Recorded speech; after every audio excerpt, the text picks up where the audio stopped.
চলো তোমাদের সাথে শেয়ার করে নিই আমার প্রত্যেকটা দিন কিভাবে কাটে। প্রথমে তো তোমরা দেখতেই পাচ্ছ আমি ঘুম থেকে উঠে একদম চোখ মুখ ফুলিয়ে ফেলেছি। তারপরেই লেগে পড়লাম আমার কাজে।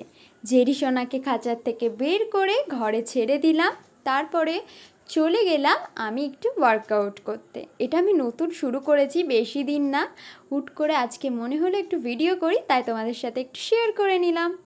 এবার থেকে তোমাদের সাথে আমি আমার লাইফের ব্যাপারে ছোটোখাটো মিনি ব্লগ শেয়ার করব। তারপরেই তোমরা দেখে নাও আমাদের গাছে এত এবছর আম হয়েছে, কিন্তু আমগুলো না নষ্টই হয়ে যাচ্ছে। বেশি বড়ও হয়নি, বেশি ছোটও হয়নি। তারপরে স্নান করে রেডি হয়ে পড়লাম আমার মেকআপ ক্লাসের জন্য।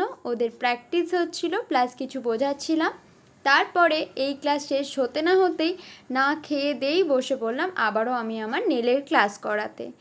এই ক্লাস তো শেষ হতে হতে অনেক দেরি হয়ে গেছিলো। সেদিন আমার সমস্ত কাজ মিটতেও অনেক দেরি হয়ে গেছিলো। তোমরা যদি আমার এরকম ব্লগ পছন্দ করে থাকো তাহলে একটু কমেন্ট করে জানিয়ে দিও।